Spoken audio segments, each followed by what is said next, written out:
Good morning, everybody. My name is Matt Pearsall. I'm the community manager here at the SEL Education community, and I am really excited that you're all joining us for the latest in our SEL in Education speaker series. We have Gunjan Tomar is going to be joining us again. She spoke with us a couple of months ago, and I'm really excited that she's coming back to talk to us again about a topic that I'm really excited to hear about, looking at the connections between design thinking and empathy and how those kind of connect and support students' education. So Gunjan, feel free to kind of come on. We'll get started here. We're looking forward to hearing what you have to say. Good morning. Good morning, good evening from India, namaste from India, and a very happy new year to everyone. I will soon share my slide with everyone, and we can then begin. Thank you, Matt, for this opportunity again. And it's really a pleasure to be a part of SELinEdu group. And while, learning about what, I had to speak, in the process, I learn a lot. Thank you very much for providing that opportunity. So here is something that we are going to discuss is empathy and design thinking. And if you look at the bottom of the slide, it talks about design thinking. There is an equation which is being written. Design thinking is equal to method, not magic. So this we are going to discover whether it is a method or a magic or what is it. So I was just asking a few friends who were obviously not, who didn't have much idea about design thinking. So I was just wanting to know what is their understanding of design thinking and what comes to their mind when they say, when we talk to them about design thinking. So this is what they had to say. Some said that, it seems complicated to listen to only. Some said complex thinking process. Some said, only for design, digital design and product design. I think that is something when you talk about design thinking in education. And some of them said it's not everyone's cup of tea and difficult to learn and STEM knowledge is mandatory. These were some thoughts that had come. So I thought it was important to address some of the issues related to design thinking, which is there is a very fine line at times between a myth and a reality.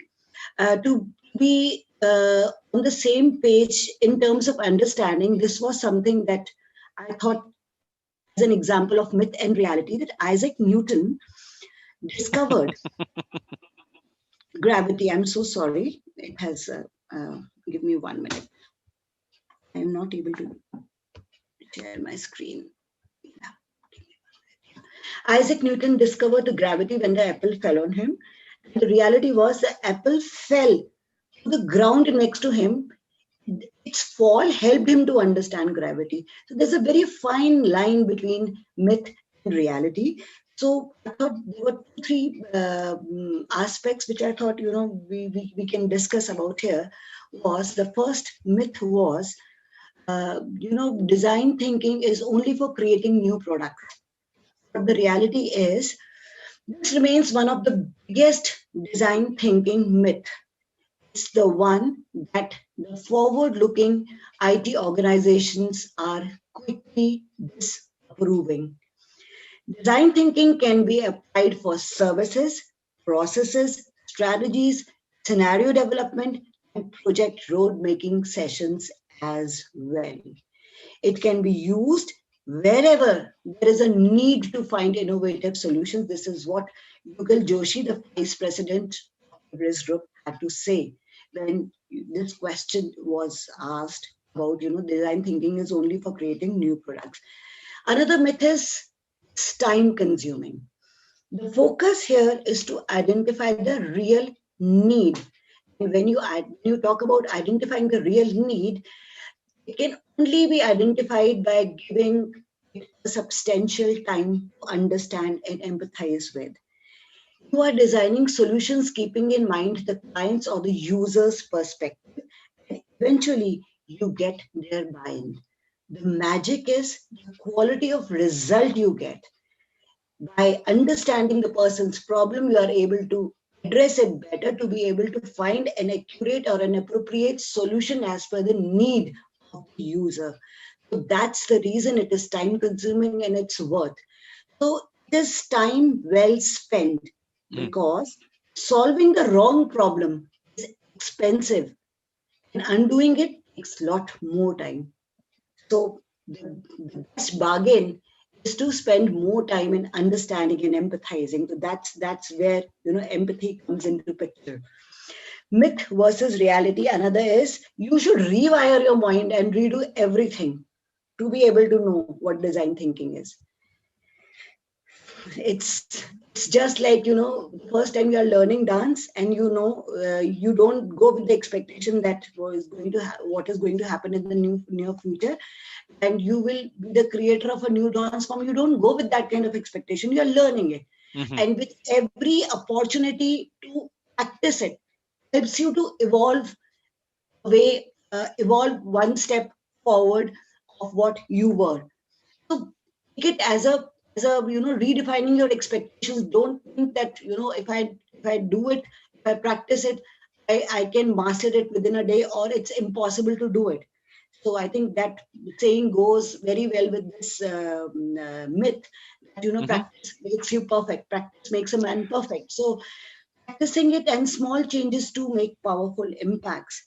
So it's an outcome-driven experiential approach which expects you to be curious and listen to different viewpoints, to get holistic perspective, encourage you to experiment, and gives the courage to make mistakes, to be able to reflect on it, work on it, and reproduce it.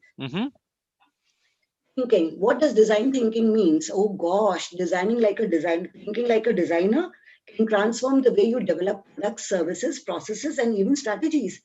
What are design thinkers? Design thinking is something that only designers can do. This is another myth. What is design thinking in education? Here, I want everybody to focus on the words which are being written in different fonts, different color font here. Design thinking in education is a mindset and process approach to learn, collaboration, and problem solving. In practice, the design thinking process is a structured framework for identifying challenges, gathering information, generating potential solutions, redefining ideas, and testing solutions. So if you look at the last sentence, in practice, the design process is the structured framework for identifying challenges, gathering information, generating potential solutions, refining ideas, and testing solutions. Does this sound familiar to our ears? Are these not the conditions? Are these not the situations? Are these not the scenarios that we encounter in our day-to-day life? Absolutely, we do. So now, the words which are being highlighted with different color font, what is the connection of these words with social emotional learning? Let's try to connect it. Mindset, when you talk about mindset, it is all about you yourself as a person and what you think. And self-awareness and self-management aspect of human beings defines the definition of mindset. So the aspect of the competencies or the domains of self-awareness and self-management within here, when you talk about collaboration, collaboration is all about being socially aware and relationship skills, which is the another competency of SEL. Problem solving is all about responsible decision making. So this is how we can establish a connection between the definition of design thinking in education with SEL, and it is in terms SEL.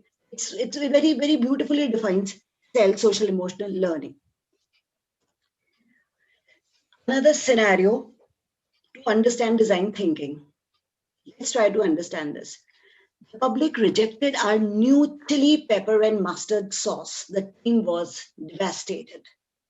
But we rallied, we reviewed, and we revised the recipe. Now we have the hottest savory sauce ever to sizzle up the sales market. When we analyze this scenario from the perspective of design thinking, this is what we have to know. Empathy from the lens of design thinking, and we all are designers. What are designers? Designers are people who are creative. Here we are not interchanging or misinterpreting creativity with being artistic. Being artistic is something that is not everyone's cup of tea and certainly not mine. I am a very poor artist, but I think I can think creatively. So these are the 5 steps of design thinking process. The first begins with empathize, and the last one which ends with test. When we talk about empathize, it is about learning about the audience for whom you are designing by observation and interview. Who is my user? What matters to this person? If I'm able to understand that, we generally use a strategy called empathy maps for this, which talks about, which has various aspects, and it helps us to understand the user well. In terms of education, who is the user? User can be educators for the senior management team. User can be students for teachers in a school scenario. So empathizing, giving enough time to the problem, understanding the user's needs, help me to define it accurately. Create a point of view.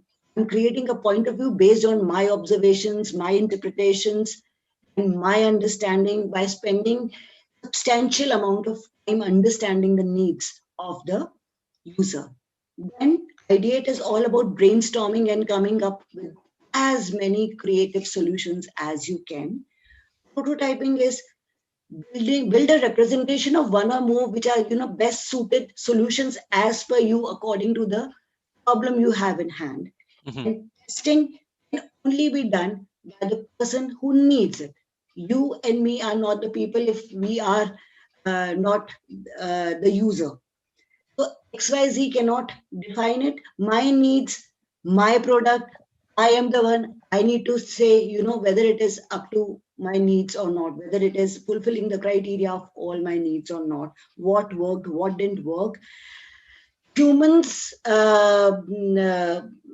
as humans, we are here, we learn from our mistakes, we learn by iterating the process, we learn from what went wrong and what went well. So that's the point where we say test. But in majority of the cases, this test is supposedly going to be a positive one. It's going to give us a positive result. Reason being, if enough time is being spent in empathizing with the need, we are going to get an appropriate or an accurate product only, or the outcome, learning outcome, if you want to say that. So let's first recall 4 qualities of what empathy is all about. What are the 4 qualities that you need when you are empathizing with people? Perspective taking, staying out of judgment, which is extremely difficult for many of us to do it, and we as a human tend to get into the thing of judging people. Recognizing emotions in other people's and communicating that, and feeling with people. If we are doing this, believe me, we are very close to what we want to achieve. The public rejected the new chili pepper and the mustard sauce. The team was devastated. Let's try to address this problem through design thinking way. What might be the reason behind it? Why did the public reject it?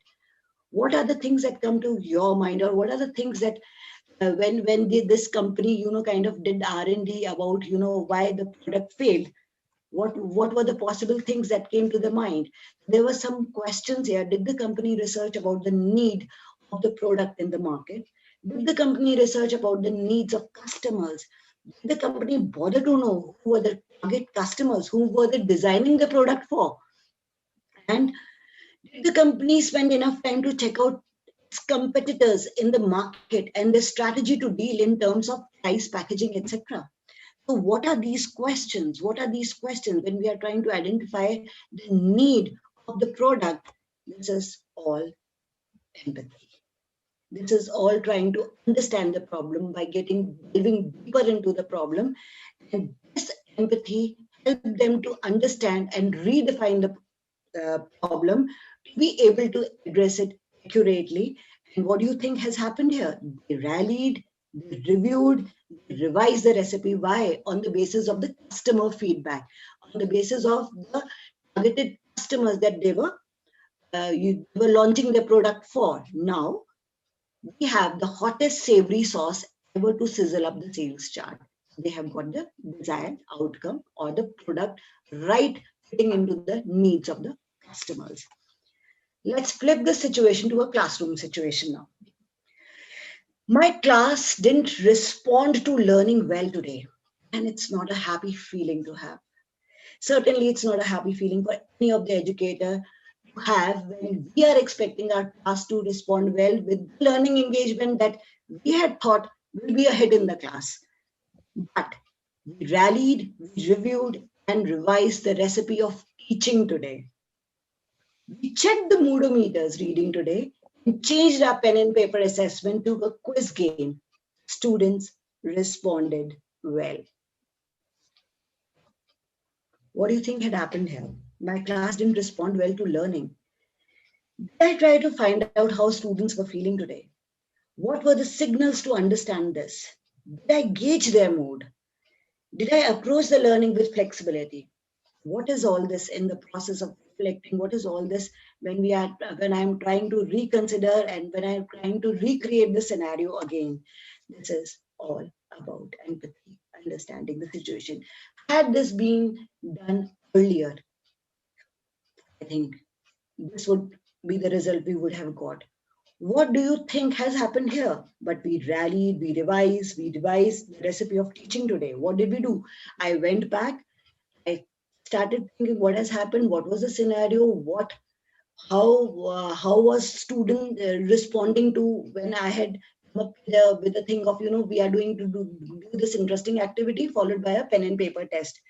Did I try to gauge their mood? Did I try to know, how they are feeling? Because this is something which is doable for educators. If I feel, the student is not responding to a type of methodology, the objective of the learning remains the same. I can convert it into plan B.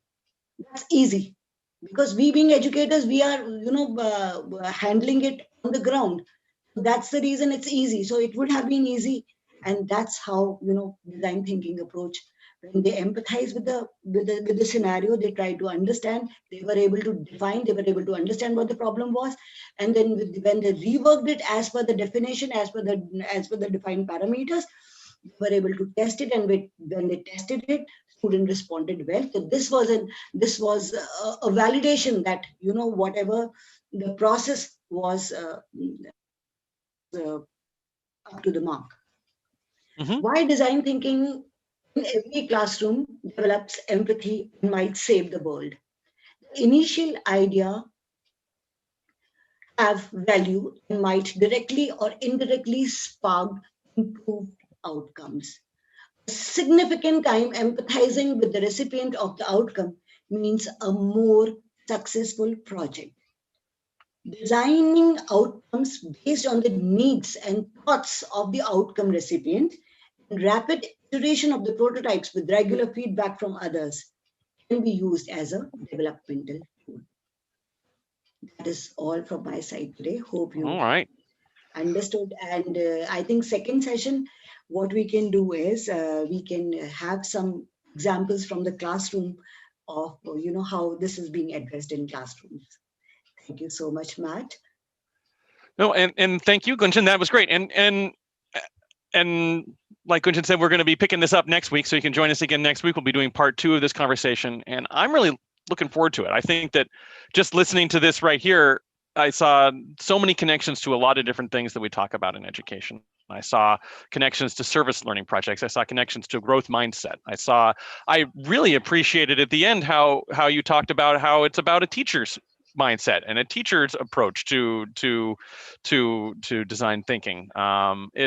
Which was not what I was expecting. It's a really nice frame. Next episode is all about community projects and online classroom learning and something nice. Yeah, I'm hoping that you will like it. You all will like it. Well, I'm really looking forward to getting back and to sitting down again this time next week to be able to talk a little bit more about empathy and design thinking. Just a second, and until then, just a second, hang on, everybody. I got a lot of buttons to push. There we go. So, but until then, I always encourage everyone to join us in the SEL and education community. on Facebook. If you may be watching it there right now. But if you're not, come and join the community. We're having conversations around social emotional learning and how it connects to all sorts of different elements of education. And we would love to have you join us there. Gunjan is one of our star members over there. She's a fantastic supporter of the community and of educators around the world. And yeah, so we'll see you then. And hopefully we will see you next week as well for part 2 of this. And until then, everyone take care. Have a happy new year and a good